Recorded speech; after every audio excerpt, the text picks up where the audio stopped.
November 14, 2018 Prosper Portland Board of Commissioners meeting is convened. Pam, will you please call the roll? Commissioner Platt? Present. Commissioner Gambetti? Here. Commissioner Moreland-Capuya? Here. Commissioner Myers? Here. Chair Cruz? Here. Thank you. All right, Commissioner reports. Commissioner Platt, would you like to start? Sure. November 8th, last Thursday, was the gala fundraiser for Hacienda CDC, celebrating 25 years of work in low-income housing development in the Coley neighborhood. I was present, as were a few other folks from Prosper. It was a fun event. On October 29th and 30th, in my capacity as a commissioner, had the opportunity to represent the city and Mayor Wheeler at the inaugural Urban 20 Summit in Buenos Aires. And the summit was established by the mayors of Buenos Aires and Paris to address some of the global issues that the G20 countries address. So issues such as climate change, the future of work, equity and inclusion. And so it was sort of an invited group of cities, and I thought it was a real testament that Portland was there among the cities that I saw. Just a real testament that I think the innovation and progress that the public, private, and nonprofit sectors in our city are doing are being noticed around the globe. Really, I mean, everyone knew about Portland, even cities that you wouldn't necessarily think, and they all asked about Portlandia, so they know about that too. So, thank you. Thank you. Commissioner Myers. November 2nd, I attended the top-out ceremony for the Oregon Convention Center Headquarters Hotel, and November 9th, the top-out ceremony for the Multnomah County Courthouse, and November 5th, participated in the Portland Prime Contractor Survey and Work Session. Great, thank you. Commissioner Moreland-Capuya. Yeah, Wednesday, November 7th, participated in the Hill Block Work Group meeting. Great, thank you. Let's see, on October 16th, I attended my final Hispanic Metropolitan Chamber Board meeting. I've been an absentee board member there for a little while. I was a longtime board member and board chair for a long time, but that was my last official meeting. I attended a meeting of the Mayor's Council of Economic Advisors on October 29th. On November 12th, I attended the Northwest Neighborhood Cultural Center Board meeting. And yesterday, on November 13th, I attended the annual NAOP Developers Breakfast meeting. So, thank you. And Director Branham. Good afternoon, Chair Cruz and Commissioners. As has been mentioned, we've had a number of opportunities to sponsor and participate in annual events supporting our partners over the last month, including the Oregon Entrepreneur Network's annual award celebration and Hacienda CDC's 25th anniversary celebration. Commissioner Platt is underselling his role. He's the chair of the board, so he played a leadership role in the event. It really was great to understand a little bit about the history of the organization and understand where they're going. And we have a long partnership with Hacienda CDC, both for the small business technical assistance and around the Mercado. So it was great to be able to be there. Looking forward to attending NAEA's 15th annual gala on November 16th. And we've also hosted or participated in several key meetings or events, including we hosted the Minority Multi-Chambers of Commerce event here in the Commission Room on Thursday, November 8th. The groups in attendance included Asian Pacific American Chamber of Commerce, Hispanic Metropolitan Chamber of Commerce, Native American Chamber of Commerce, and Philippine American Chamber of Commerce. In addition to just being a great networking and relationship building opportunity, it was an opportunity for us to highlight the ways that we can partner and do partner with these organizations and their members. Also, along with many others, I attended the third installment of My People's Market last Friday, November 9th.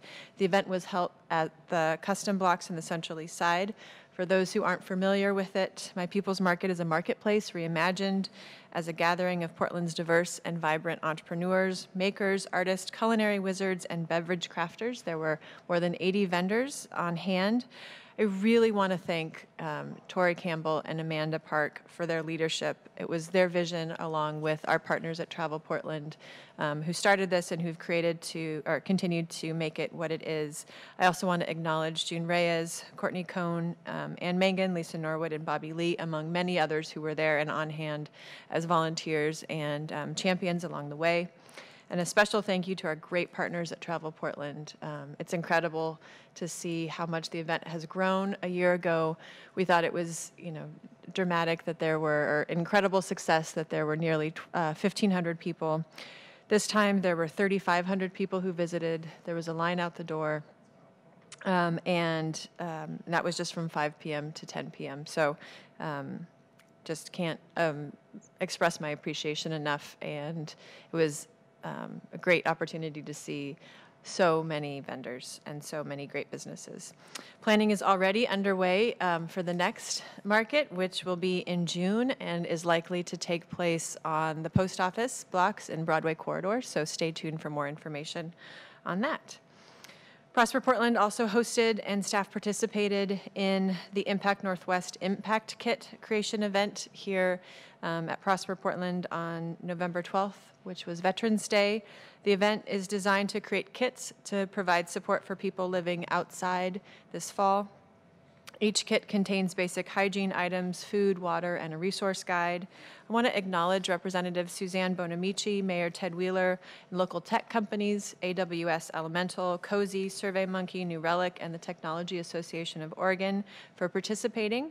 And from Prosper Portland, I want to thank Jared Weiner for his leadership in planning the event along with our partners. For more information about the important work that they're doing, you can learn more and visit impactnorthwest.org. I also want to acknowledge some major milestones in our work and in our neighborhood. So City Council adopted a resolution to approve a universal film permit, The resolution acknowledged the film industry as an economic driver for Portland and is intended to create a path forward to increased competitiveness for film production with support from a properly resourced film office, which is here at Prosper Portland. I want to thank Commissioner Fish and his staff for their partnership and leadership in bringing this resolution forward. And I want to acknowledge Prosper Portland's Brian Lord, who leads the Portland Film Office, as well as thank Ann Mangan and Trolls Adrian for their efforts in this important work. We're also excited to welcome the Hoxton Hotel to the neighborhood. The Hoxton, which is located at the Chinatown Gate on 4th and Burnside, had its grand opening on Monday, November 12th. The hotel features 119 rooms, 3 restaurants and a bar, including a rooftop restaurant, as well as meetings and event space. Having previously owned this property, which was formerly known as the Grove Hotel, it's just fantastic to see this hotel open and adding to the vibrancy of Old Town Chinatown. So congratulations to the Hoxton Hotel. Looking ahead, just a couple of things. Prosper Portland and the Central East Side Industrial Council invite you to participate in the Central East Side Supply Chain and Innovation Enhancement Opportunities Conference on Thursday, November 15th. From 3 to 6 p.m. This event is designed to help businesses identify suppliers and customers, develop new strategic partnerships, and build on innovative ideas. You can find out more on our website at prosperportland.us/events for more information. And we are hosting our next Broadway Corridor Open House at the Asian Health and Service Center in Lentz Town Center from 5 to 7:30 p.m. on Wednesday, November 28th. You'll be able to view and comment on 3 refined concepts and to share your ideas and questions and any concerns. There are also additional opportunities to share your input. There's an online open house that's available through Sunday, December 9th at broadwaycorridorpdx.com/openhouse. And there are also mobile open houses. So there's kind of pop-up open houses. One will be taking place on Friday, November 30th at Union Station Lobby from 4 to 6 p.m. and another on Thursday, December 6th at the Hollywood Library from 5 to 7 p.m. I want to express my appreciation for June Reyes and Sarah Harpel and the entire Broadway Corridor team for this level of engagement and outreach. And finally, I'm very excited to announce that Lisa Abwaf has accepted the position of Director for the Development and Investment Team. She's hiding in the back over there. Lisa brings more than a decade of experience working here at Prosper Portland in her new role. And given the variety and complexity of the projects we're working on now, as well as the opportunities in front of us, I can't think of a better, more qualified, and more committed leader. So really thrilled to have her in this role. Thank you. Thank you very much. Just a reminder to everybody, fellow commissioners, staff, and attendees, to please try to speak in the microphone. Our equipment could use the help, so thank you. All right, so next up, I'd like to accept a motion to approve the minutes, provided that there are no comments. Motion to approve. Second. Thank you. No comments? All right. All those in favor of approving the minutes for September 12th? Aye. Thank you. Okay, next we have public comment, and we have two attendees planning to speak. Would Mr. Brunel and Mr. Sullivan like to step up?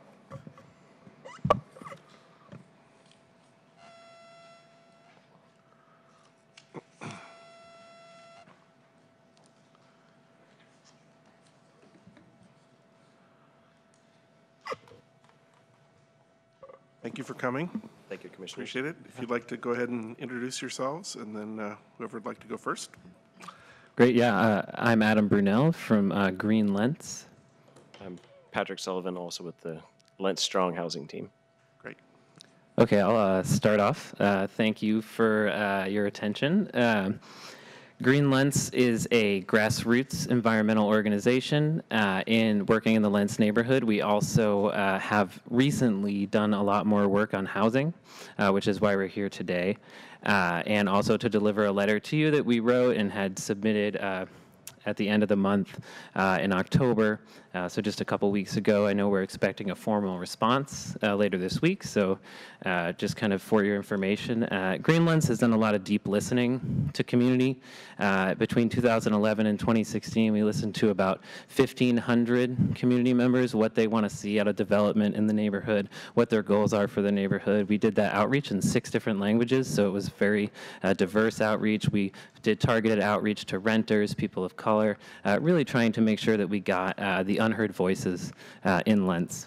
Because Lentz is very diverse. It's changed quite a bit in recent decades. It's gone up to be about 2 in 5 Lentz residents speak a language other than English at home as their preferred language. 1 in 2 residents in Lentz is a person of color now. It's something like 46%. And we're in a crisis for affordability of housing. The prices have gone up since 2011 by 100% in the Lentz Foster area, according to the Portland Housing Bureau. That's a dramatic increase, and it became a top issue in our listening. The longer that we did that listening with the community members from 2011 on, the more the crisis became apparent. So we're here, you know, in the past, Prosper's, but before, when it was, you know, the Portland Development Commission, has not always had the most inclusive process in Lentz, and so we're, you know, we had a $50 million that was spent in the last wave of development, but we didn't have a community benefits agreement. So I think this is starting in January of this year. We convened the Lentz Strong Housing Team, and the Lentz Strong plan is a plan that came out of all that listening that we did. And it prioritizes livability, improving livability, and also preserving affordability. And a big key aspect of that is community control. And so in January, we convened a team of impacted community members, the folks who are most affected by gentrification and displacement in the neighborhood, people of color, renters, transit-dependent folks, mortgage-burdened homeowners, and that's kind of who the Lentz Strong Housing Team is. And we do have a few members in the audience. I don't know if you want to raise your hands back there, but they're here. They came, they took the trip on public transit over here to hear us testify and share this letter with you. A lot of work went into it, a lot of training went into it, and a lot of time of our team gathering together on Saturdays to pull this together. We understand it's a aspirational community vision, and we're hoping really ultimately to stabilize existing residents in Lentz. And one of the biggest priorities our team identified was more transparent and accountable development through urban renewal. And we've really, the Broadway corridor got mentioned quite a few times, and I think we are inspired by the, and I'll just wrap up, inspired by the Healthy Communities Coalition and their efforts to kind of improve that development process. We know that Prosper has a new strategic plan that I think it supports a lot of that, the work that's going on there. And I think together we're kind of reaching out and hoping that together we can prevent displacement in Lentz and kind of make sure that urban renewal from here forward is taking in those priorities of most impacted residents.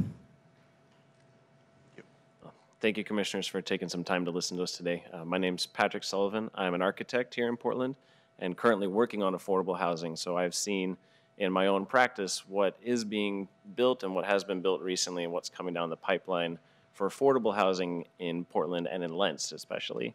And so I want to talk to you today about the potential for the site, particularly at 92nd and Herald. It's an item that our Lentz Strong Housing team has really identified as something with a lot of enormous potential to transform our neighborhood, for stabilizing existing residents and really making an asset for the community. According to the Housing Bureau's September report on inclusionary housing, so 18 months in, they've had 8,500 units now in the pipeline, and 362 of those are affordable. And that's for the entire city of Portland. And 90% of those units are studios and one bedrooms. That's what, it's reflective of what the market is bearing right now. But that's not what Portland really needs, and that's not what Lentz needs. Portland has a huge gap in the starter home level. If you're looking at single-family residential, that's like your $100,000 to $200,000 starter home that somebody on a small, meager income can actually afford. But that's not what Lentz especially needs. Lentz has been gentrifying rapidly over the last several years, and what we could really use is more affordable housing and entry-level housing. And given the recent state measures that have passed, given the bonds that have recently passed, given the proximity and the size of this site, that it's right next to public transit, both in MAX and multiple rapid use bus lines, given its central location within the Lentz Town Center, its proximity to the Boys and Crows Club, Lentz Elementary School, and I-205 even, it's a great site for providing an asset to the community. And we worry that the plan that was put in place about 10 years ago is not going to adequately address the needs of the community today. When we started the plan for the Lentz Town Center, it was pre-housing crisis, pre-homelessness crisis, which is kind of like having our financial plan before the Great Recession hit. We need an update, and we think that given the new resources that have come to bear just in these last couple of years even, that it's worth relooking at how we're going to use this site and what are the greatest and best community benefits and highest and best use of this land. And I think the original plan had a fair amount of commercial and market rate multifamily, and we just don't see that as the highest and best use of that site right now. So we'd like to push for some reconsideration and a more thorough public involvement process to really define what the community wants, the full diversity of the community, and make sure that we get those outlined so that whatever developer comes through, Palindrome or anybody else, we don't have anything against them in anything in particular, but whoever comes in can meet those benefits and be worthy of the subsidies of urban renewal and our housing bonds that we've passed recently. Thank you very much for your time. Thank you. Any comments, questions? Okay, all right. Oh, no, I just wanted to say thank you. And just to make sure I heard you correctly, your in was over 1,500? Sorry? The number? I'm sorry, I'm speaking in medical speak. The number of folks that you so between 1,500? 2011 and 2016, we did a project called Livable Lentz, which we surveyed people one-on-one and talked very specifically about their goals for the neighborhood and development. And since then, we've been engaging quite a few more people. So in 2017 and 18, and 2018 in particular. So it's larger than that now, but that was the basis for the Lentz Strong plan before we created the housing team. In 6 different languages? Yeah. Okay, that's impressive. Thank you. Thank you for coming. And where can we find the plan? It is on greenlentz.org. I think under community listening, you can find the Lentz strong overall plan, but it doesn't there's some other detailed outreach reports that are, that plan doesn't go into all of the outreach. It really goes into the targeted outreach that we did. So it goes into the different language efforts and has a toolkit as well on the back and very detailed results as well. One last question. Have you engaged much with low-income housing developers to date? Yeah, so this team is facilitated by Green Lentz and also Rose Community Development. So we've had a long-standing partnership with them, especially on environmental initiatives and youth-led initiatives. And so we've kind of convened this team together. But yeah, we've had other conversations here and there with other low-income housing developers to understand, how do our demands match up? And we know our demands are somewhat aspirational, but in visionary maybe. But we understand that depending, this is more of a nonprofit type proposal given the high level of affordability that we're asking for in our letter. Okay. Thank you. Other than the Palindrome site, the site that's been, I think, already awarded to Palindrome, I mean, I've got some questions, I guess, for you to follow up on, but any other kind of strategic ways that you think that Prosper Portland could help? Is it all here? Okay.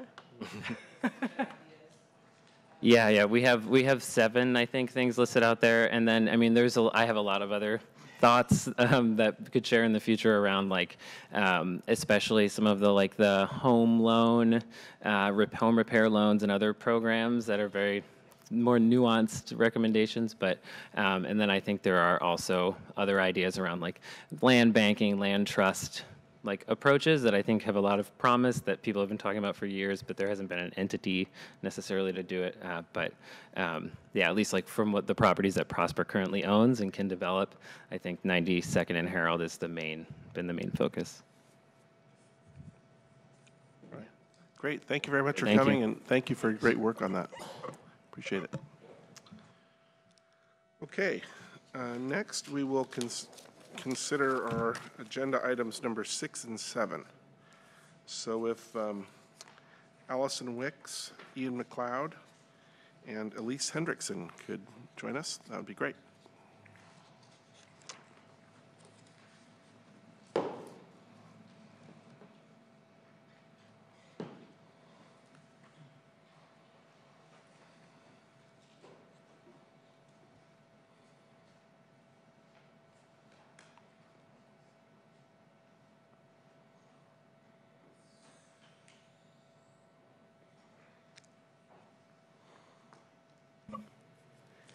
Good afternoon, Chair Cruz, Commissioners, Executive Director Branham. Bring this real close. My name is Allison Wicks. I'm a project coordinator with Prosper Portland, mostly working in the Lentz urban renewal area. I'm here today with Ian McLeod, Prosper Portland real estate marketing and leasing coordinator, and Elise Hendrickson, Prosper Portland construction services coordinator. We're going to give an update on the Lentz Commons project in Lentz Town Center and the set of board actions that are needed to complete the tenant improvements for the project.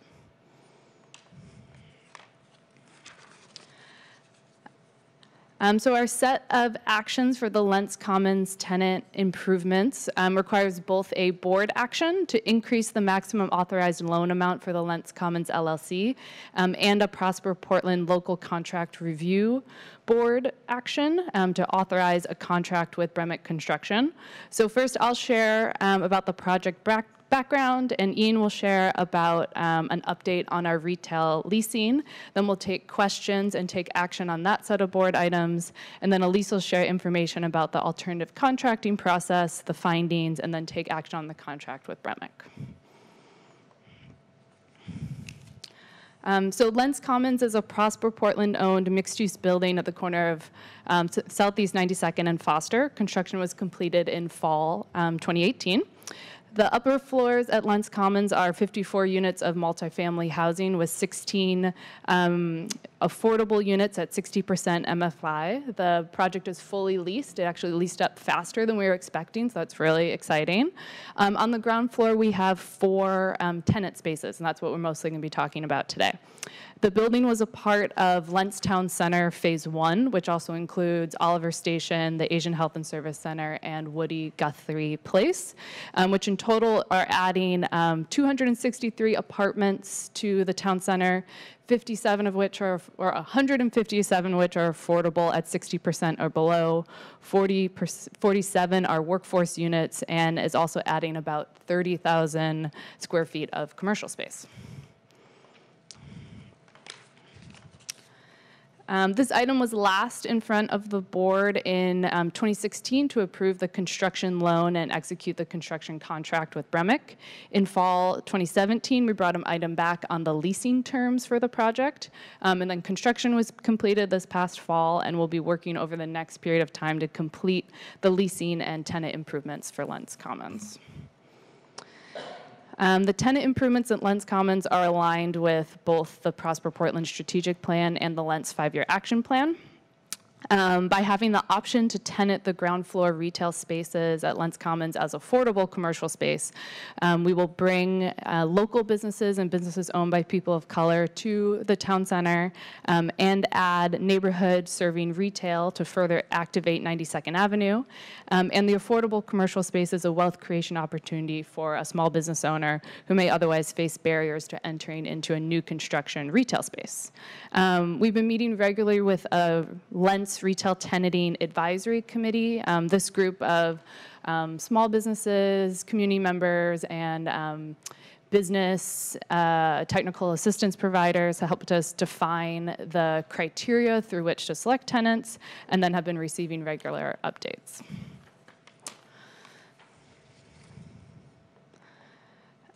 For the construction of Lentz Commons, Bremick performed fairly well on the business equity goals and the workforce equity goals. For business equity, we have a goal of 20% participation, and Bremick reached 37% on professional services and 23% on construction. For workforce equity, there's some room to improve going forward. The apprenticeship hours were only at 26%, 54% minority, but only 5% female, where we have a goal of 13%. So we'll work with Bremick on continuing to improve their performance both on business equity and workforce equity goals. And with that, I'll hand it over to Ian to share an update on our retail leasing. Good afternoon, Chair Cruz, Commissioners, Executive Director Branham. What you have in front of you now is a rough demising plan. This is not exactly how we're planning on breaking the space down, because we're obviously still negotiating with the tenants and tailoring the exact demising to their specifications. But this is roughly what we expect the final plan to look like in terms of the number of spaces and the rough configuration. So we will have 4 retail suites in this project, varying from about 1,500 to about 2,500 square feet each. We have been marketing the space through a broker. We're using Kidder Matthews on this project. And they have been also involved in our advisory committee process, so they come to those meetings and are able to hear directly from our community stakeholders, so that they're very much on the same page with the priorities and desires that come out of that conversation. When this project was previously approved, we had set the minimum commitment for the affordable space at 50% of the project. Part of the action that we've brought before you today would give us the flexibility to potentially go up to 100% of the space to be included in the affordable program.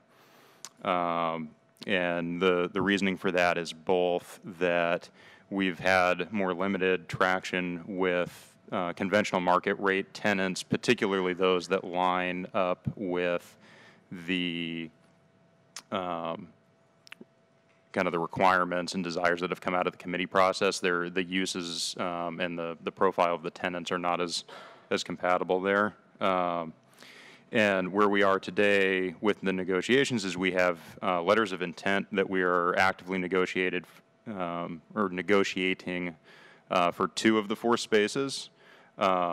Those would be on this plan approximately the dark blue on the right and the lighter green on the left. And the uses for those, one is a restaurant, and the second one is a counseling office. Generally, we are within line with the terms that you approved last year. We, in terms of rate, tenant mix, and aggregate lease term, we are continuing to explore creative structures for the rest of the lease terms in terms of tenant improvement package, tapered rent, and we've had some conversations around percentage rent and some other structures, although I'm not sure we'll go that way. We've kind of trying to leave as many tools on the table as possible.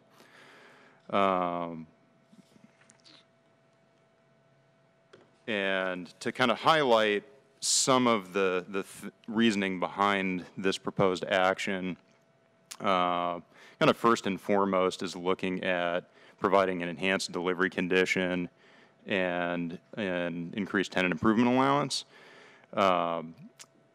Partially that's needed to offset the increase in the affordable commercial, and it's also in part needed to address shifts in the market. When the project was approved in 2016, the market was relatively different in terms of just retail velocity. The retail market has slowed. There's still lots of activity, but the landlord concessions that are needed today are significantly different and increased versus what was needed in 2016. And let's see. Another significant factor is just accelerating the rate of the lease up. It's not uncommon for a market rate project like this to quickly lease up the residential and have the ground floor commercial space linger with maybe not 100% vacancy, but they might get to a 25 or 50% occupancy rate and then only stabilize the remainder of the retail space years after the project delivers. We feel that this increased funding will give us the best opportunity to quickly fill that space with the kinds of tenants that we're looking for. And with that, we'll take any questions.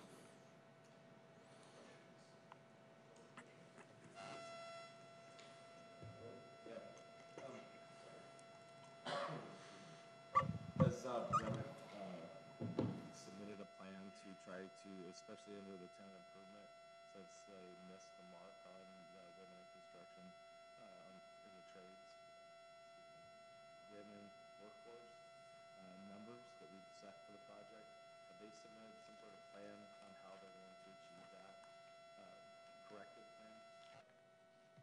Is that better? I don't think mine is.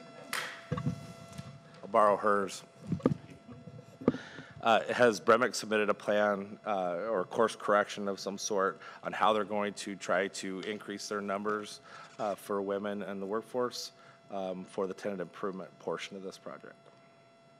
I think we haven't yet, not for the TIs, but that is part of the plan. If we get them under alternative contract, then we have the ability to do some more to help them develop their outreach plan to make sure that we can reach those goals. I think female hours are traditionally hard to hit.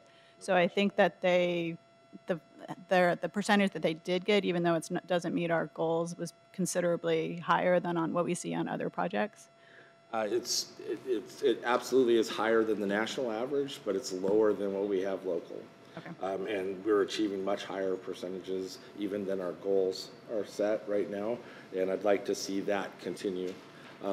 So if they can come up with a plan, and maybe we can all look at it and kind of give them the nod or maybe the nudge in the right direction so they can achieve those numbers. So Yeah, I know they've been, they're interested in working with us on whatever goals that we establish for them. And so we will do what outreach we can with them. glad to hear that. Thank you. Quick questions. When was the project completed, and what are the prospects for the other two spaces, the commercial spaces that? Construction was completed this past fall, so October. We actually had our substantial completion in February. We had a phased sorry. substantial completion, which was February and March. They had some kind of lingering, kind of warranty-related items that were completed just later this fall. But they're 100% complete now. Just have a, And those other two spaces? Yeah, I can take the second half of that question. It's a little early to say in terms of concrete prospects. We only have the 2 letters of intent currently. We've had several tours. We've had a lot of interest from restaurant and other food service groups. Because of the physical constraints of the space, we're likely limited to only one of those uses.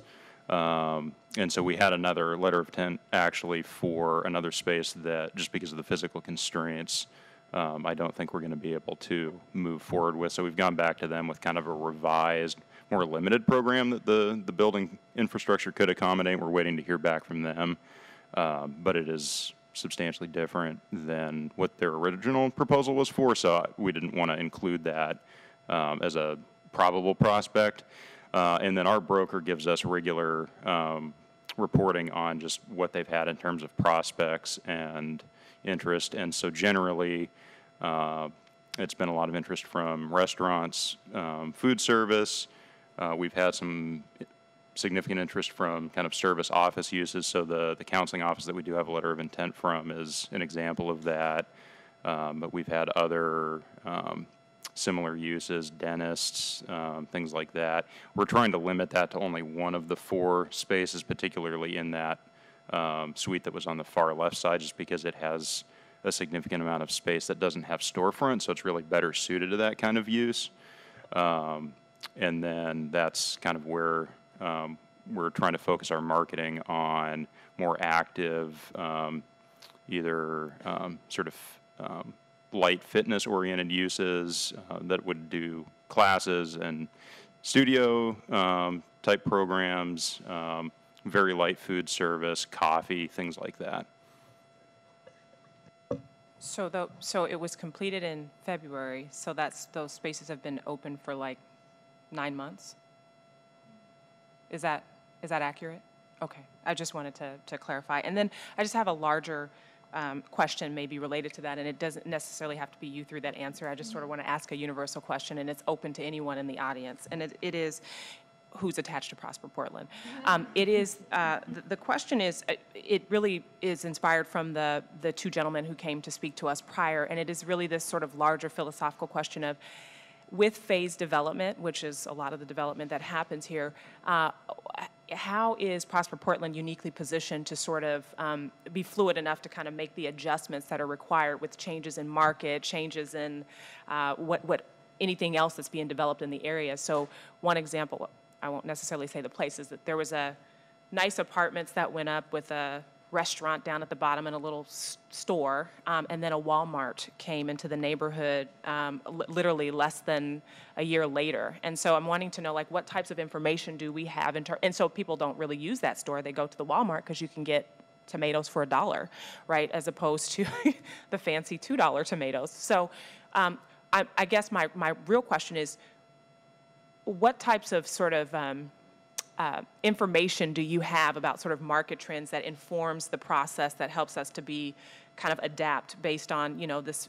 I would assume that the phased development process sort of allows for us to be fluid enough to make adjustments, but how has that been done historically with Prosper Portland, and how is it being done currently? And that's just for whoever.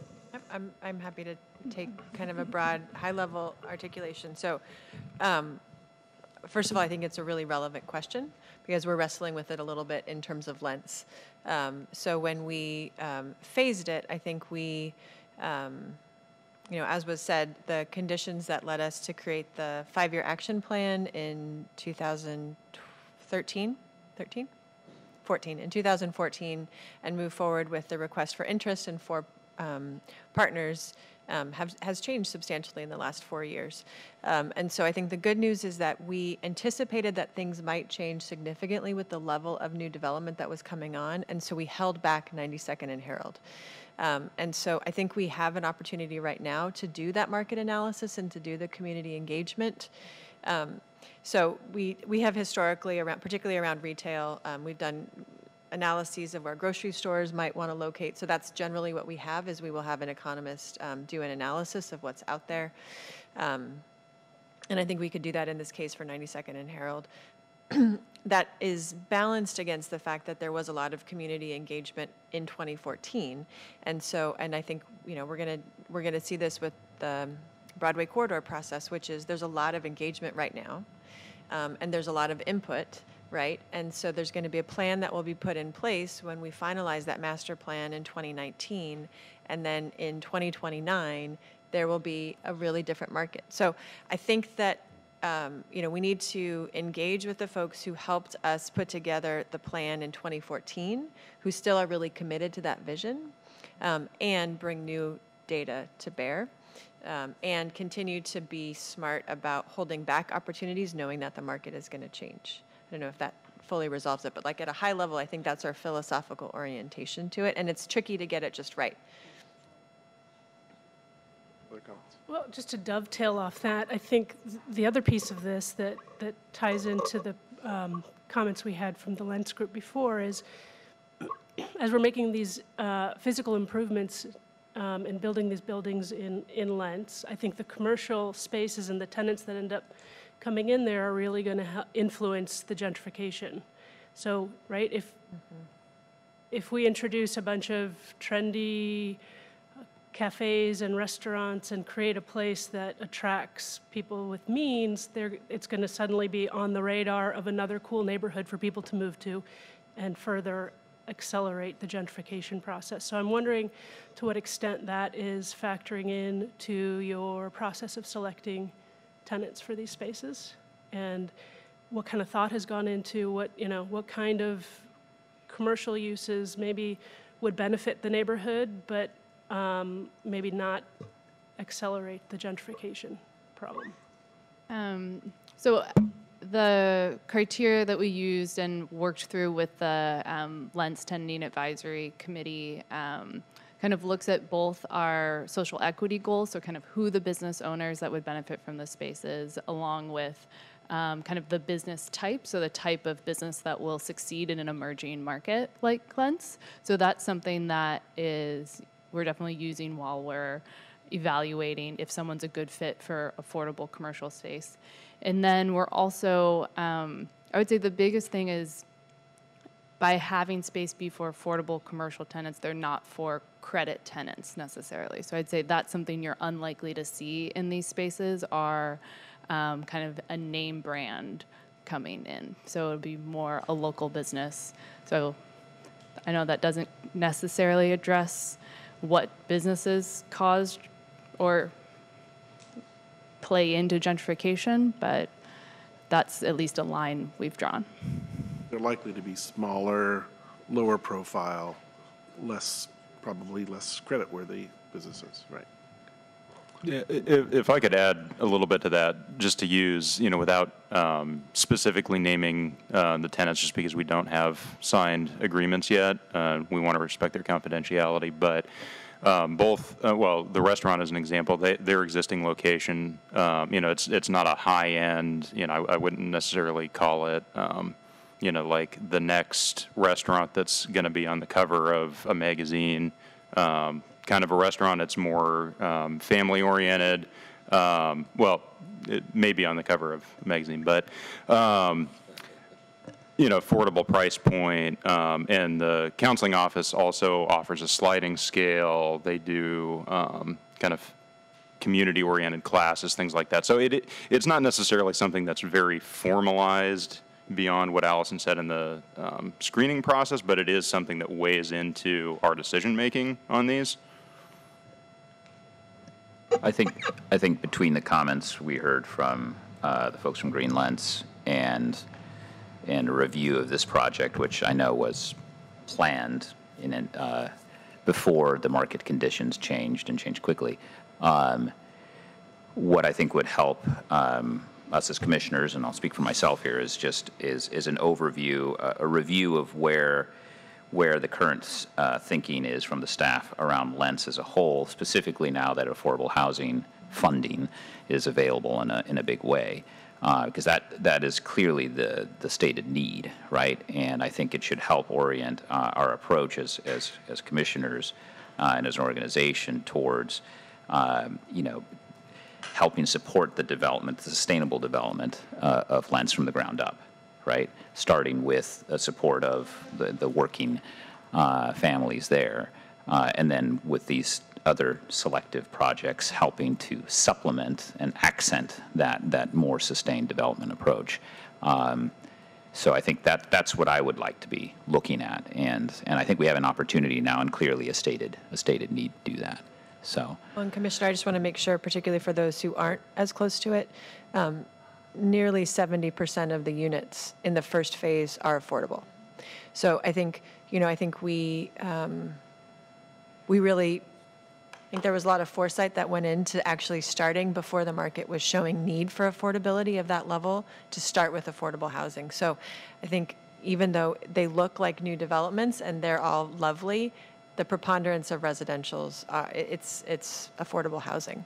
And so I think we have had some conversations with our partners in the Portland Housing Bureau in terms of resources that they bring to bear. They put a lot into that first phase, and so we'll have to talk to them. I think the preponderance of their resources are available for home ownership, which have actually been, and home repair, which have been really challenging to get out the door. So we're interested in seeing if there's a partnership around ownership potentially on 92nd and Herald that might be relevant. But your point is well taken, and so we will continue to have those conversations. One last thing is I'm wondering, and thank you for answering the question earlier, Kimberly.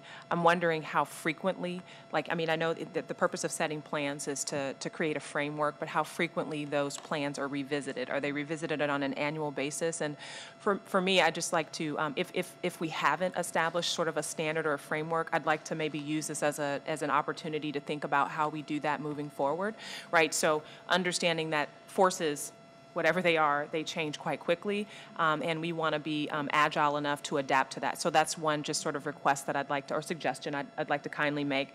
And then the other is in reading through, I just, read through this little proposal through, I do like to read. They actually have some really good ideas here that could probably drive the conversation forward on the 92nd in Herald space. So if you haven't reviewed it, I would strongly encourage you to do so. Thank you. All right. Are we ready to proceed then? Okay. Someone like to make a motion? Make a motion that we adopt resolutions 7290 and 7291. Actually, we're just going to do 7290 first. Oh, we're doing both. Okay. 7290. First, yes. All right. Second, okay. Okay, I second. You second? Okay. Oh, okay. All right. All those in favor? Aye. Aye. Okay. 7290 passes. All right. The meeting of the Prosper Portland Board of Commissioners is now adjourned. Meetings. The members of the Prosper Portland Board will now meet as the agency's local contract review board to consider the next item on the agenda. That would be 7291. So, do we have further comments about 7291 then? Yeah. Please. As Allison mentioned earlier on, we're asking the Prosper Portland's local contract review board to exempt the build out of the 4 ground floor tenant improvement spaces at Lentz Commons from standard low bid solicitation process to reduce the likelihood of losing the 2 interested tenants due to delay from a low bid solicitation process, better manage build out costs during the design phase, and minimize design conflicts during construction. We are seeking authorization to enter into a sole source alternative contract with Bremit Construction to build out those spaces. Per the Oregon revised statutes and the Prosper Portland's LCRB's administrative rules, public projects may be exempt from a competitive low bid process if we can show findings that it is unlikely the exemption will encourage favoritism or substantially diminish competition, and that the exemption is likely to result in substantial cost savings to the agency. As the general contractor of Lentz Commons, Bremick Construction has unique and specialized knowledge of the building, including its structure and utility infrastructure. They will be immediately available to assist with cost estimating, constructability reviews, design issues, and value engineering if needed. To maximize competition and support the participation of state-certified minority-owned and women-owned businesses, Bremick will be required to competitively bid out all subcontracted scopes of work. Through the sole source contract, we can work hand-in-hand with Bremick to develop their outreach plan to make sure we meet or exceed the established business and workforce equity goals. Bremick's specialized knowledge and previous tenant improvement experience creates an opportunity for cost and time savings. Having the contractor on board during the design reduces the risk for change orders related to design construction conflicts, saving both time and money. In addition, having a single contractor on board for the 4 spaces increases the likelihood of cost and time savings found by running simultaneous build-outs. Prosper Portland published notice of the required public hearing. The hearing was held November 13th, and there were no attendees and no written comments were received. So based on preliminary cost estimates, staff estimates the value of the not-to-exceed contract with Bremick at just over $1.8 million. This is a conservative amount based on the test fits for the 2 current LOIs and the 2 other targeted uses identified by the Lentz Retail Tenant Advisory Committee. The contract amount includes warm shell work paid 100% by Prosper Portland, tenant improvement work funded through the Lentz URA Prosperity Investment Program grants, and any additional work funded through tenant-secured loans or other sources. That's it. All right, any questions? I'm going to start. I just want to reiterate once again that our policies and the goals set in our workforce training and hiring policy, and as well as our contracting equity policy, are across the board. We want to see all aspirations met. I'd like to make sure that that's clear to Bremick, and that they have a plan to achieve that. I plan on voting in favor of this resolution. I just want to make sure that that's clear. Understood. Thank you. Any other comments? All right, I would accept a motion to approve resolution number 7291 then. Sorry about my premature motion. That's all right. So moved. I make a motion, yeah, I second. On the second? Okay. Second. Great. All right, all those in favor of resolution 7291? Aye. Aye. Thank you very much. All right. The meeting of the Prosper Portland Local Contract Review Board is now adjourned, and the meeting of the Prosper Portland Board of Commissioners is reconvened. So now we go to item number 8, which is authorizing increased investment in the Alberta Commons Affordable Commercial Tenanting Program. And this is Bobby Lee and Eric Jacobson. Thank you, gentlemen.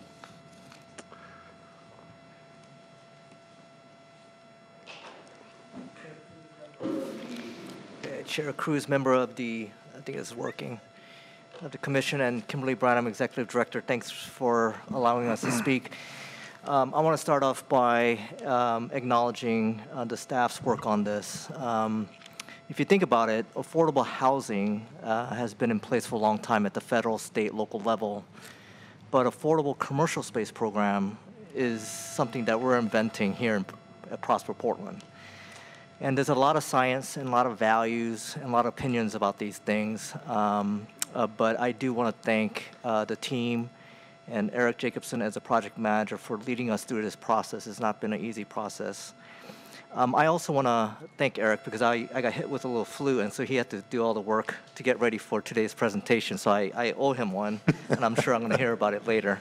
But I don't want to steal the thunder because there's a presentation. However, most of the issues that you just talked about with Lentz actually is a great introduction. Most of the issues are pretty much the same type of themes about affordability and market change and so forth.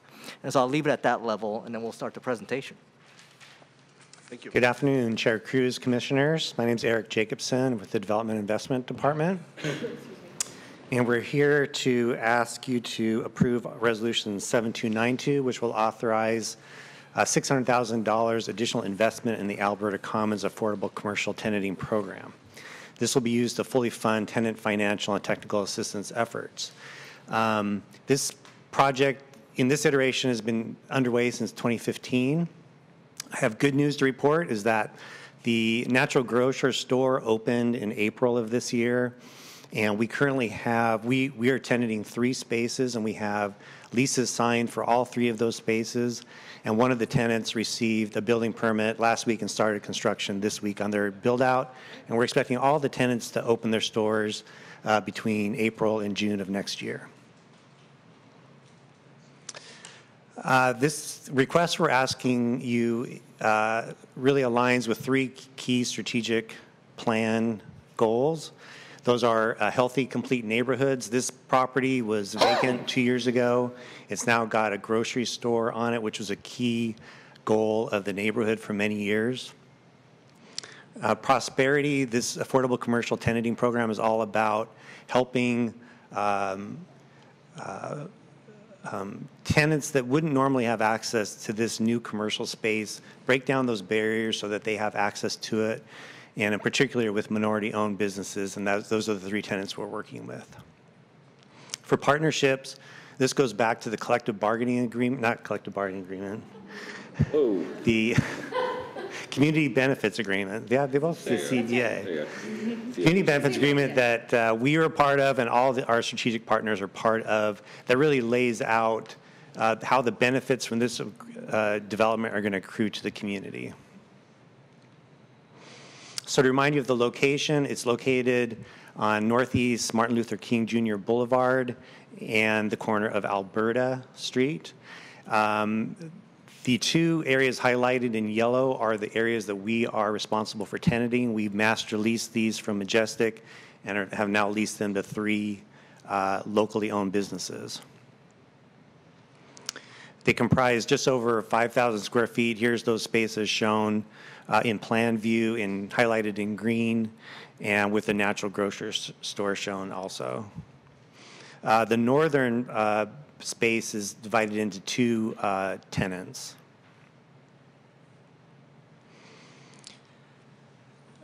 This shows the timeline to how we got to where we are today in terms of the tenanting. As I said, it starts really with the community benefits agreement in 2015. The board approved the master lease and the disposition and development agreement in 2015. We entered into those. Construction started, and as I mentioned, construction completed in April of this year. We started the tenanting process September of last year with an application process. We worked with a retail tenant advisory committee to advise us on selecting the tenants and also the general parameters of our lease terms. We executed letters of intent with the 3 tenants in July, and as I mentioned, we just finished executing all 3 of the leases just this past week. And we're expecting the stores to open early to mid 2019. One of the reasons why we're here today is, as Bobby mentioned, as you heard in the last presentation, affordable retail tenanting is pretty complex. This is really our first effort at it. It's been a learning experience for us. Things haven't always gone exactly as planned. It's taken a little bit longer to get to where we are. It's communications in terms of what the lease terms weren't always easy. But I think we're learning from this experience, and we're learning to be flexible and to listen to what the tenants' needs are, not what our assumptions were from 3 years ago. And that's one of the reasons why we're here, is this is about really listening to their needs and making sure that even though all 3 of the leases are signed, that we have some flexibility going into this last phase of build out to make sure the tenants have what they need to feel supported and successful.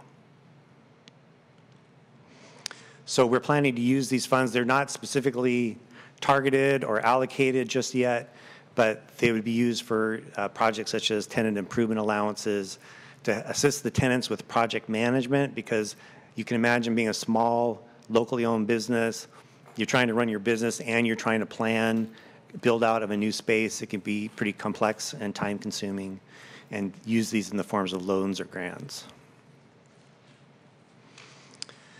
the decision you're making really aligns in terms of equity with the community benefits agreement. Really, that's our touchstone, because that really outlines the intent. This isn't just about a real estate project. This is really about the people that are affected by the development of this project.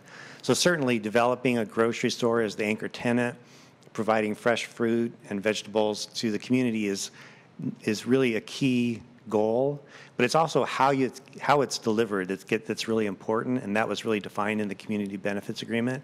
And you can see the pictures here are all from this project and people who have participated in it or affected by it. And it really starts with the advisory committee that monitored implementation of the project and to whom we're accountable to. And then there were all offshoots of that group in terms of building design and public arts that were key in terms of giving advice. It includes having a minority-owned general contractor for the build-out of the whole project, and that was Colas Construction. The community benefits agreement also specified that natural grocers would really involve the community and emphasize hiring people from the neighborhood and the local community. Public art, there's two displays of public art by R.V. Smith and Maron Hurd on the building, and that was really important to the community. And those are 4 of the 5 major elements of the community benefits agreement, and the 5th is really the retail tenanting piece, and that's the last one that we're just now in the final stage of delivering on, and your decision today will really help us do that. And the other thing we've realized through this is it's not just about getting the tenants in the door, it's really about establishing a 10 to 15 year relationship that we're going to have with these tenants and making sure we want to have a positive experience with them, and we want them to be successful and prosperous. So with that, that concludes our presentation, and we'll take any questions you have. Question. Are the leases 10-year leases? What the leases, are they 10-year leases?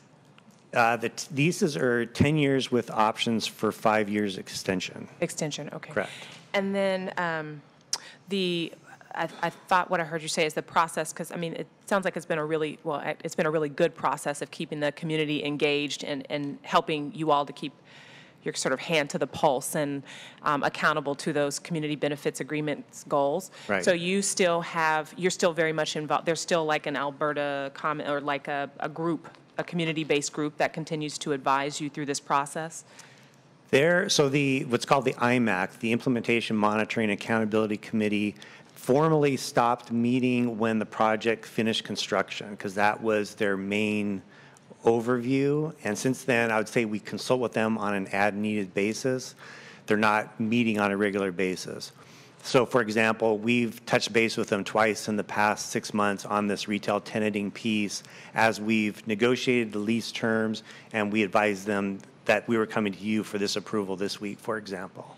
And the only reason I'm asking as follow-up, I'm trying to kind of keep the arc going here, is that this might be the way, right? This might be the way forward, is that you typically when construction starts, you do kind of dismantle the group, but what would it look like if Prosper Portland said we'd like you to stay on until all parts of the agreement, so that you have this sort of pool of like informants who can kind of help,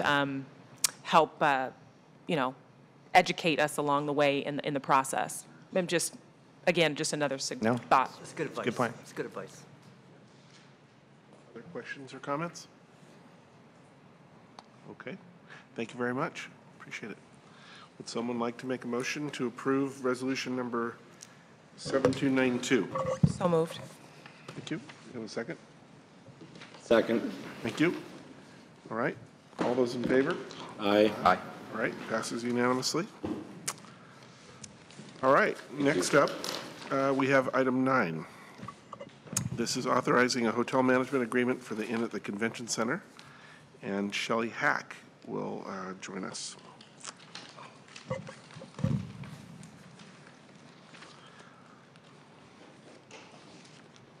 Welcome. Thank you.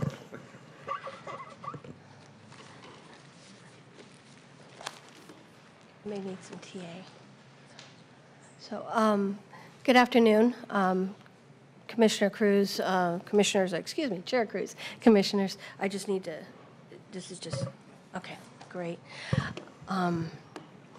My name is Shelley Hack, and I'm a project manager here at Prosper Portland, and the Inn at the Convention Center is one of the projects on my plate. I'm here today seeking your approval for a 3-year hotel management contract with Trek Ventures to operate the Inn at the Convention Center. This project has been identified in Prosper Portland's financial sustainability plan as an asset which will provide long-term revenue to the organization. So, the Inn at the Convention Center is a 97-unit hotel located at 420 Northeast Holiday Street, directly across the street from the Convention Center.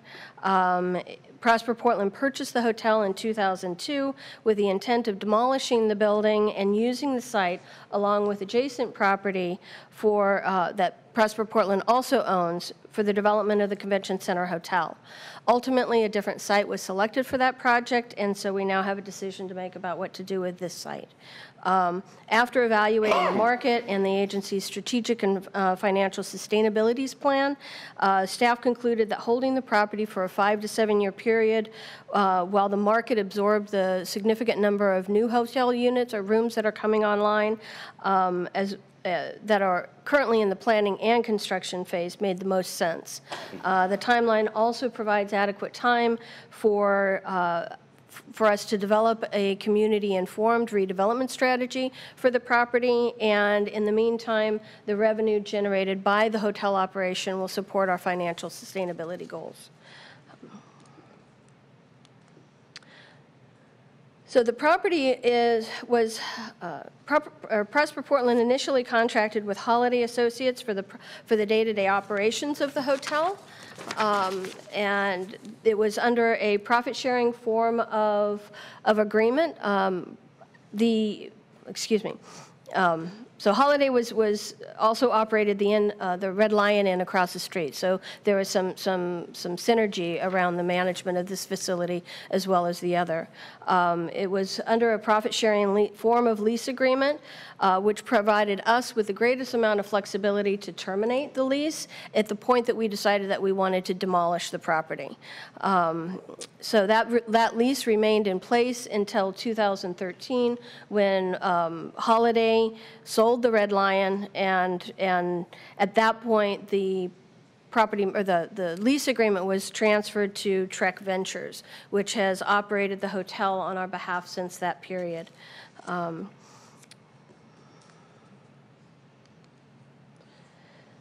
So this project was included in the 2017 city audit of Prosper Portland's real estate asset management systems, and the auditor noted the length of time that the profit-sharing lease had been outstanding and recommended that we issue a competitive RFP for a new hotel operator. That RFP was issued in June of this year, and 3 proposals were received in response to that solicitation. One was from Vesta Hospitality, A1 Hospitality, and Trek Ventures. The proposals were evaluated by a review committee that included staff from different sections of the organization, as well as Karen Johnson, our hotel asset management consultant.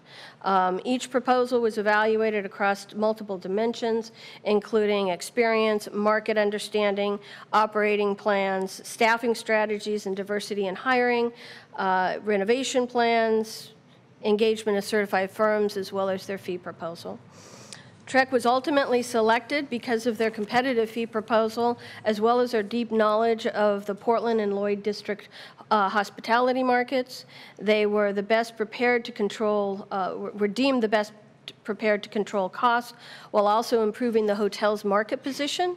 Their success maintaining quality staff, as well as their superior benefit offerings to line staff. They were the only proposer that had a 401k contribution for all staff independent of their staff contribution. And as the committee evaluated that, especially considering some of the lower wages within the hotel industry, we saw that as a very significant benefit. And that was one of the key elements in our equity evaluation. So the planned renovation, so we have made minimal capital investments in the project since we owned it because we were going to knock it down. And so to fully capitalize upon the revenue generating potential of the asset now that we've decided to hold it, we need to make some modest investments in order to freshen up the facility. So those planned improvements include updating the exterior of the building, remodeling the lobby and the back of house, reactivating the shuttered restaurant when the restaurant has been shuttered since since we purchased the property, reconfiguring the lobby bathrooms to meet ADA, as well as remodeling the second floor conference room to increase revenue from that square footage as well. And we're estimating the cost of that at about $2 million.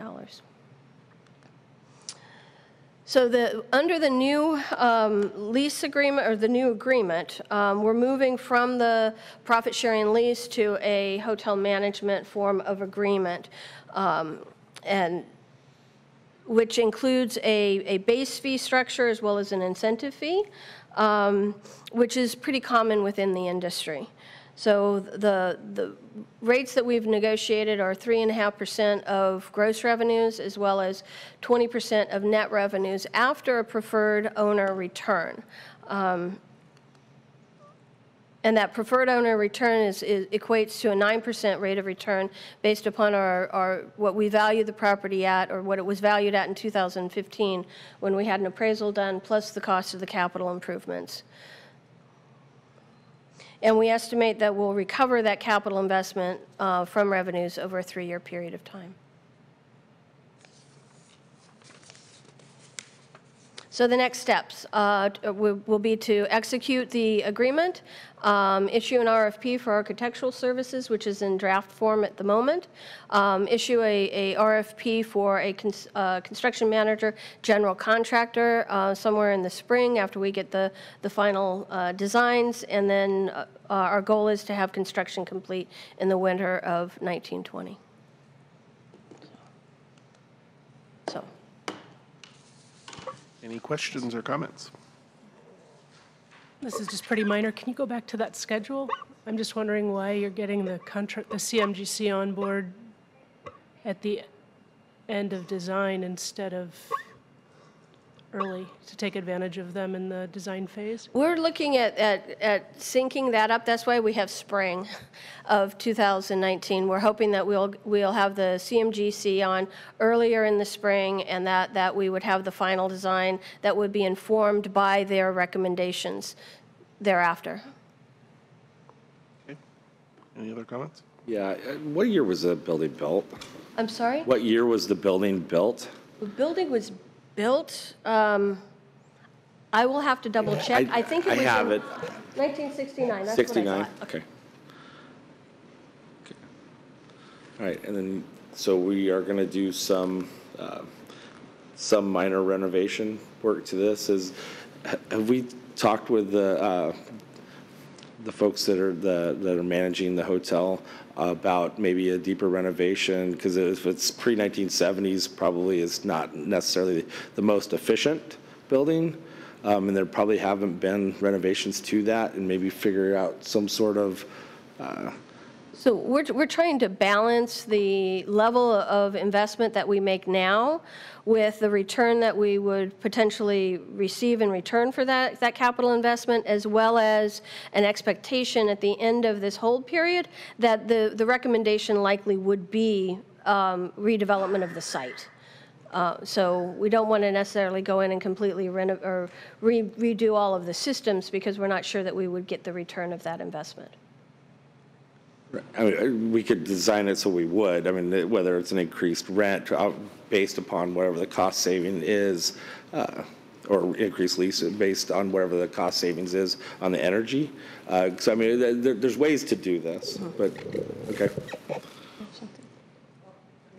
I think we have done some analysis on different packages of investment, and so I think we have more information that we can share, because we did look at kind of a full, and we talked to some of our the partners about what a full renovation might look like, and whether that would be worth it over a 10 to 20-year period.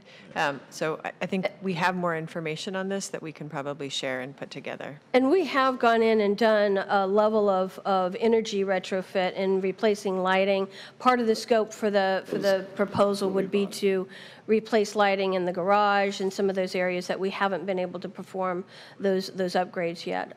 What it doesn't include right now is wholesale change out of the ventilation system and a new boiler and things like that. Okay. All right. Thank you very much. Great, thank Appreciate you. that. Okay. Would someone like to make a motion to approve resolution number 7293 and the new hotel management agreement? So moved. Second. Thank you. All right. All those in favor? Aye. Aye. Okay. Passes unanimously. Next up is item 10. And this is an increase to the maximum contract amount for the parking structure development agreement with Mortensen. And Lease. Hi. You're back. Good afternoon, Chair Cruz, Commissioners, and Executive Director Branham. My name is Elise Hendrickson, Construction Services Coordinator here at Prosper Portland. I'm here to ask the board to authorize the Executive Director to execute a change order to the parking structure development agreement with Mortensen Development for costs associated with differing site conditions at the Convention Center parking garage. I'd also like to acknowledge that Wyatt Nagel and Mike Clifford are both here from Mortensen Construction, so if there are some questions that come up that the board would like to ask, they are in the audience and available. The Convention Center parking garage aligns with Prosper Portland's strategic plan by supporting the opening of the 600-room Convention Center Hotel, bringing jobs and tourism dollars to the area. It also supports the strategic plan to create healthy neighborhoods by strengthening East Side and Central City landmarks and attractions through strategic partnerships and focused use of urban renewal resources. More significantly, this project creates a long-term revenue stream for Prosper Portland from valet and other parking income and provides tenant improvement space and parking for TriMet's critical agency operations. There are also 2 additional ground floor retail spaces and the potential to add an office tower above the garage structure. The garage site is located at the intersection of Northeast Holiday and Northeast First. It is located in the Oregon Convention Center urban renewal area. The site to the east is the Convention Center Hotel, which is currently under construction, and the site to the south is the Oregon Convention Center. The Oregon Convention Center Hotel and Parking Garage development is 30 years in the making. The Convention Center URA was formed in a long time ago. Oh, like it. Feels like it, for sure. We are well ahead of our times, 1989. Between 1991 and 2004, the Prosper Portland Board authorized acquisition of multiple properties, including Block 49, in support of the Convention Center Hotel development. Since 2004, Prosper Portland has partnered with Metro to pursue efforts to build a convention center hotel. In 2012, Metro selected the Mortensen Hyatt team to develop the convention center hotel. In February 2016, Prosper Portland Board authorized the terms for the development, use, and operations of a parking structure on the Block 49. These terms were amended in December of 2016 with a revised budget and lump sum contract with Mortensen Development for just over $32 million. During the pre-design phase in 2016 and 17, Mortensen contracted with an environmental consultant to conduct phase 1 and 2 environmental site assessments. These investigations determined the site had been previously used exclusively for residential purposes from approximately the 1900s to 1960s. No recognized environmental conditions were identified. No heating oil tanks, burn debris, or contamination was encountered in the exploratory soil borings done ahead of the development agreement. In February of this year, a notice to proceed for construction was issued. And by late March and early April, during excavation, Mortensen encountered 4 old concrete slabs and contaminated burn debris, presumably from the former residential structures burning down. During discovery of these soils triggered the differing site conditions clause in the development agreement, which allows Mortensen to request additional funds and schedule related to removing these soils. By the end of May, approximately 2,780 tons of impacted material had been hauled to Waste Management's Hillsborough landfill facility. This work caused delays to several significant milestones, including forming and pouring foundations, the erecting of the tower crane, start of concrete work, adding 22 days to the schedule. Costs included in this change order include additional excavation and handling of contaminated soils and remnant concrete slabs, hauling and disposal fees, equipment standby, general conditions, and additional services for Mortensen's third-party consultant and lab fees. Mortensen has requested a total change order of $639,978. Of this, TriMet is contractually responsible for reimbursing Prosper Portland for $136,315 per the purchase and sale agreement that was authorized by the Prosper Portland Board in 2016. So staff is taking a conservative approach in requesting the full amount of the requested change order, even though it will be offset by the amount TriMet is responsible for. Construction's only 50% complete, and there is still a small amount of lead-contaminated soil in the northwest corner of the site. We're not going to be able to remove this contaminated soil until the shoring in that corner can be removed in late winter. So some of the amount reimbursed by TriMet will go towards covering the costs associated with removing the remaining contaminated soil. Any unused funds from the change order will then return to the URA at the end of the project. The cost increase associated with the differing site conditions will require the Prosper Portland Board to amend the fiscal year 2018-2019 Convention Center URA budget. This amendment is included in a different board agenda item at today's meeting. Mortensen is currently exceeding business and workforce equity program goals. The total value of first-tier certified partners and second-tier contractors is about 21%, and there is still about $400,000 of remaining subcontractor buyout that could further increase their utilization. In addition, Mortensen is reporting that 31% of the total project to date hours worked is by apprentice hours, 31% by minority employees, and 9% by female employees. The Lloyd District stakeholders have been strong advocates for the construction of a convention center hotel. This month, staff briefed the Go Lloyd Board of Directors about this proposed cost increase. Board members comprising of City Bureau staff, property and business owners, and residents were generally supportive of this action to cover the costs associated with the differing site conditions. Are there any questions? Thank you. Questions? Just one quick, again, just a general question. I know that projects run over and sometimes you can't anticipate that. What was the anticipated sort of pre-planned contingency for this project, and historically, what has Prosper Portland set for sort of contingency for these types of things for projects? So the contract did not include contingency for the differing site conditions. I'm sorry, and was there a reason? I'm just trying to recall. I was here in 2016. I had just gotten here, but I'm trying to recall. Was there a reason why there wasn't contingency for this particular project? I wasn't involved at that point, so I'm not the best one to answer that. I don't know if there's somebody else who could. Eric, I don't know if Eric Jacobson can go into your library of. And the only reason I ask is, it seems like we've been getting a number of sort of requests for increases in projects, and I'm just wondering if this is something that can be. If we could be more judicious with our time, and I appreciate all that you're doing. This is not a critique. It's just again another kind suggestion, is to maybe consider thinking about contingency with projects and pre-planning for things that could potentially happen. So the reason we didn't include a contingency, as Elise mentioned, Mortensen did all of the appropriate due diligence that you would normally expect of a project like this and didn't find any contaminated soil or foundations. And that wasn't, I mean, we supervised and oversaw their work. So we approved of their work and agreed that that was an appropriate level of due diligence and there wasn't anything found. I think the second reason was this is a Prosper Portland owned project. I mean, we're gonna, whatever the number is, we're gonna pay it. And we could have included, well, it's our project. We're building it. And so if we encounter something that wasn't anticipated, we're going to pay the bill. We could have included a contingency, but then we would have been faced with, well, how much of a contingency is the right amount?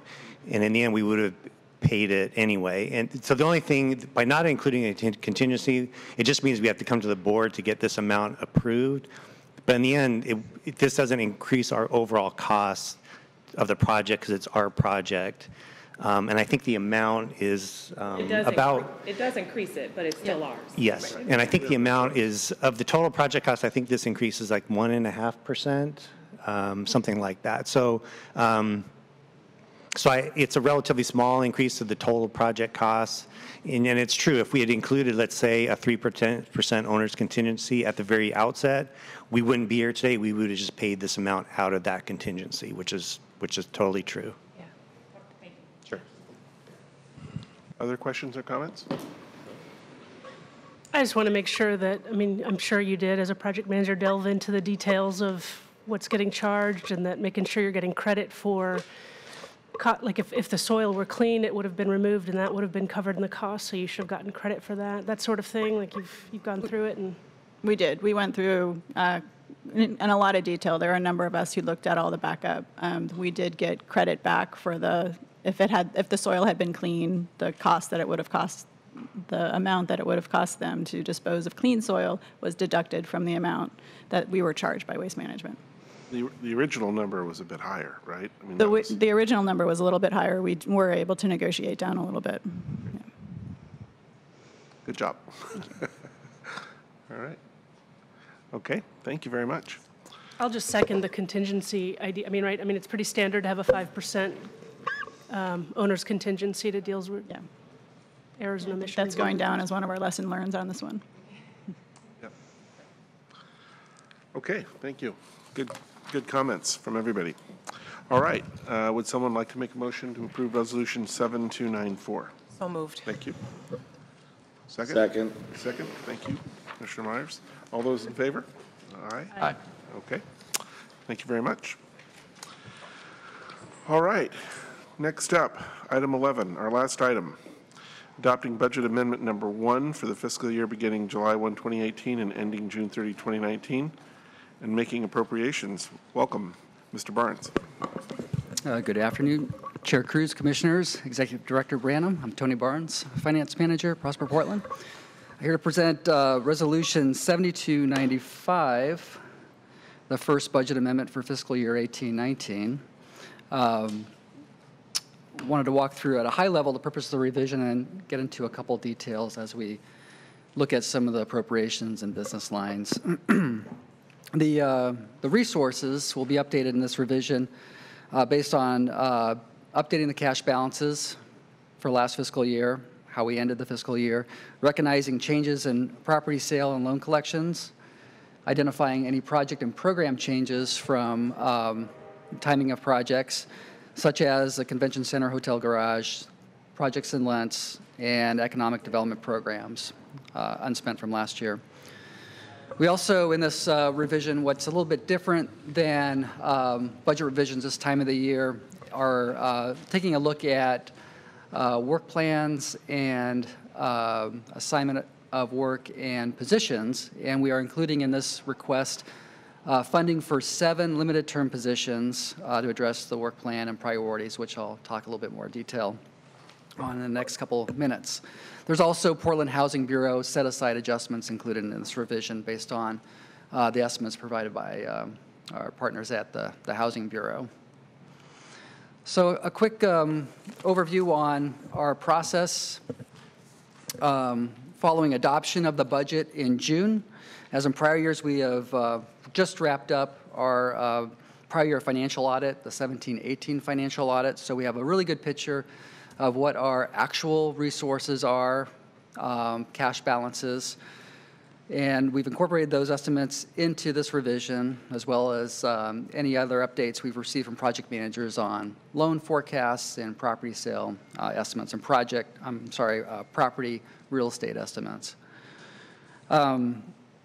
We've also included, as I mentioned, project and program estimates for URA commitments and the PHB housing estimates. So following today's requested action, we'll include these amendments into the 5-year and long-term forecast for the planning process as we start drafting the 19-20 budget which is just right around the corner here.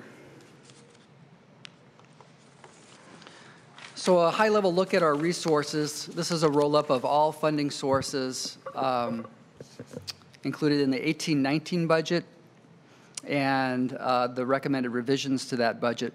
So this includes a $74 million in revised cash balances that was not included in the adopted budget. Some are related to committed projects such as the housing set-aside, the hotel garage construction, WGB apartments and Lentz, but also uncommitted dollars, lending dollars across the URAs, as well as different opportunity funds that are identified as investments in our financial sustainability plan, but were not deployed last year. The resources also include additional general fund resources, about $500,000, based on the latest approval from City Council last week. A reforecast of interest earnings. It's pretty substantial here, about $3.8 million across all the funding sources. And then also recognizing the final sale proceeds for the hotel garage, the portion that was purchased by TriMet. There's about $5 million that is being recognized here under property income. So in total, beginning fund balance is going up by $74 million, revenue another $9 million, so in total it's about $83.3 million increase in resources. On the requirements and expenditure side, the total appropriations are going up by $48.7 million. That includes $32 million of project and program expenditures, infrastructure, economic development, property redevelopment projects I'll talk about in a few details in the next couple slides. But it also includes $18.6 million of housing expenditures based on information that PHB provided. This is based on the timing of projects. It's also, it's focused on North Macadam and interstate URAs around the construction timing of the Parcel 3 project in North Macadam, as well as the Magnolia, New Meadows, and Argyle Square projects in interstate. That's the majority of the $18 million in carryover.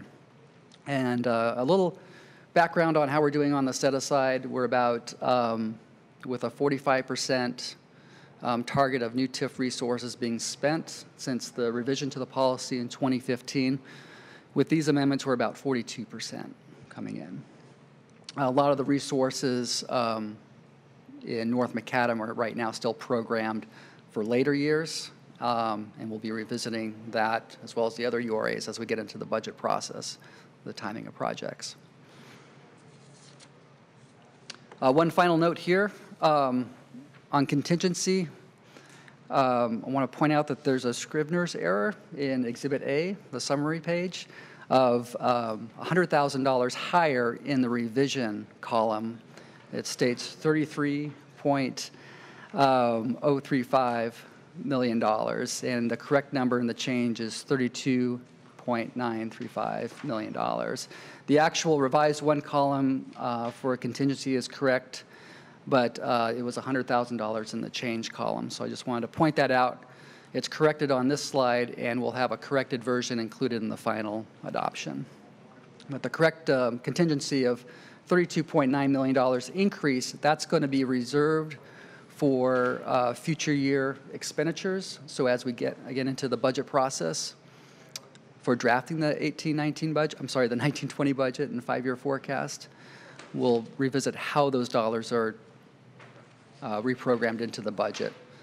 About $6 million is related to the Broadway Corridor project, U.S. Post Office project that was in the current year that clearly is not going to be spent this year, so we're putting it in contingency and reserving it for next year.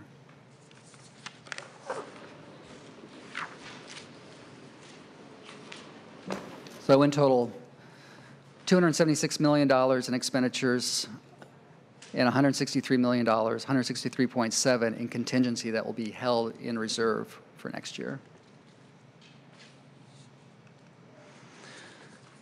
So a couple notes on specific adjustments for administration, increasing their budget by $451,000, includes prior commitments, including about $181,000 for city overhead that was supposed to be invoiced last year, but was not.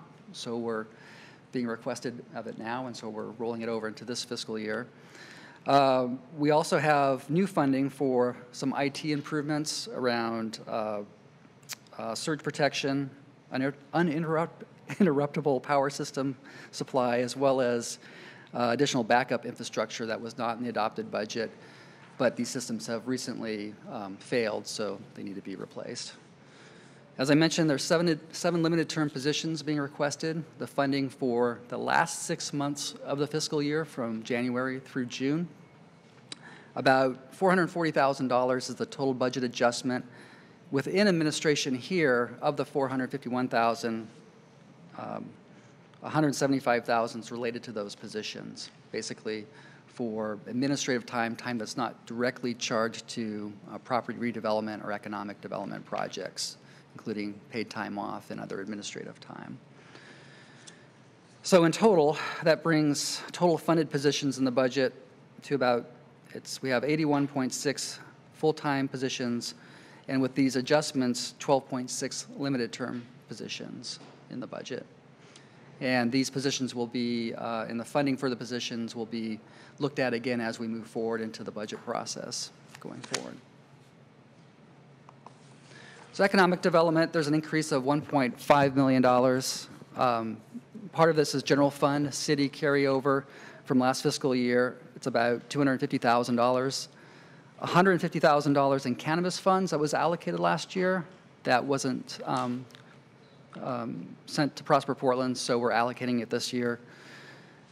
And then new general fund funding of $100,000 for the Hill Block project that was included in last week's budget amendment by the city. There's also $940,000 in enterprise zone resources. It's a combination of dollars that wasn't spent last year, but also new funding that was in reserve that's being appropriated here to increase capacity for the Neighborhood Prosperity Network, workforce training programs, and Mercatus. So that's wasn't in the adopted, but added capacity being added here that instead of next year or the year after.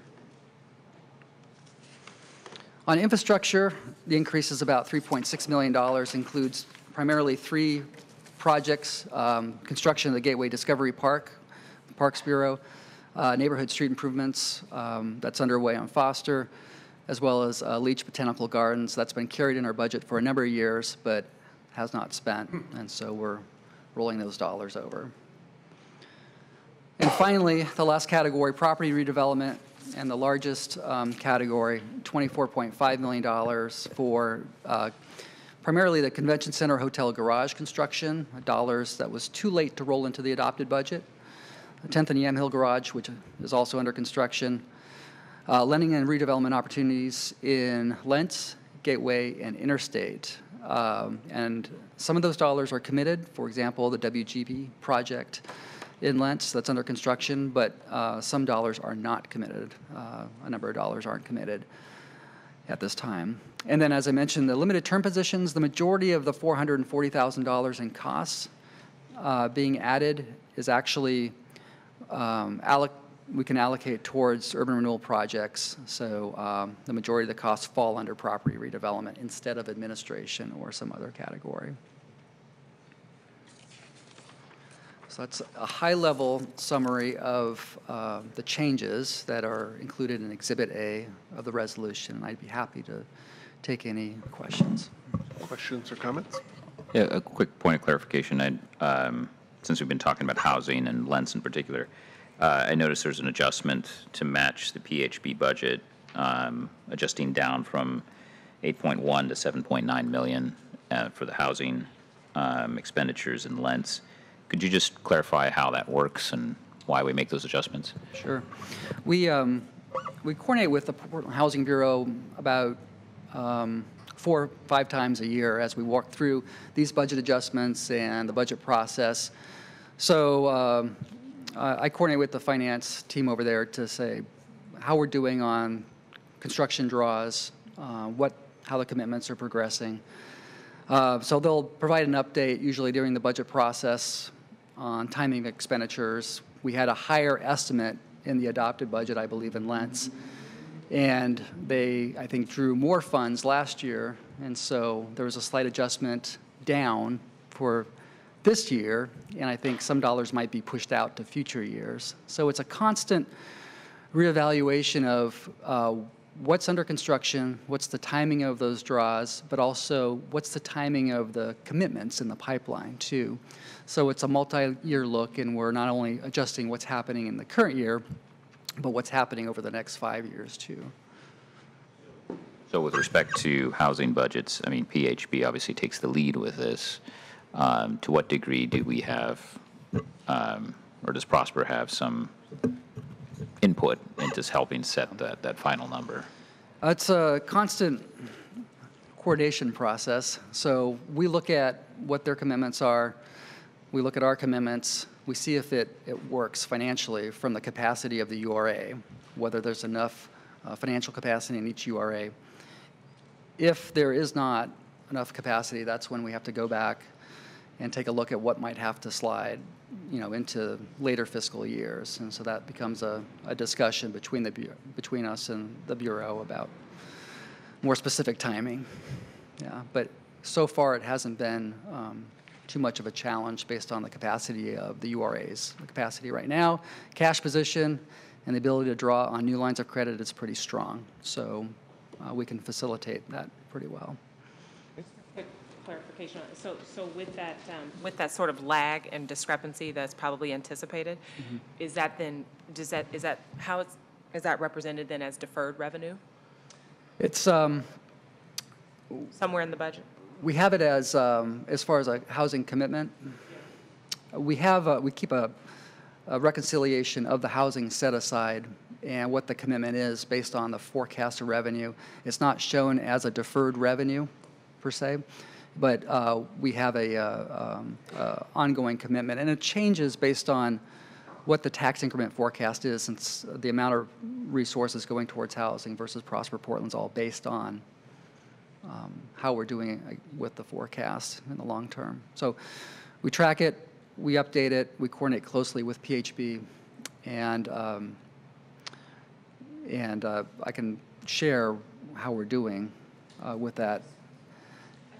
Can I just add, because it's a common question that we get, and so maybe just at a higher level, it's a really important point. So the Housing Bureau has by right the 45% on aggregate. So we do not have a say over whether or how they use their 45%.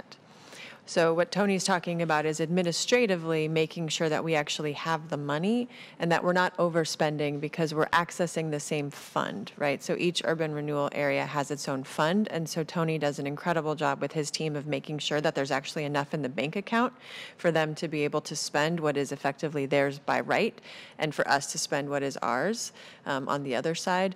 But we don't weigh in on whether they should be putting in 8.1 or 7.9 for a project because that's really theirs. And so it's there's sort of the differential between the programmatic and then the administrative coordination. Yeah. Thanks. Great. Any other comments, questions? Okay. Thank you very much. Thank you for your great work. Thank you. Thanks. Okay then. I would accept a motion to approve resolution number 7295. Thank you. Do we have a second? Second. Thank you. All those in favor? Aye. Aye. All right, passed unanimously. Thank you very much. Thank you. The meeting of the Prosper Portland Board of Commissioners is now adjourned. Thank you.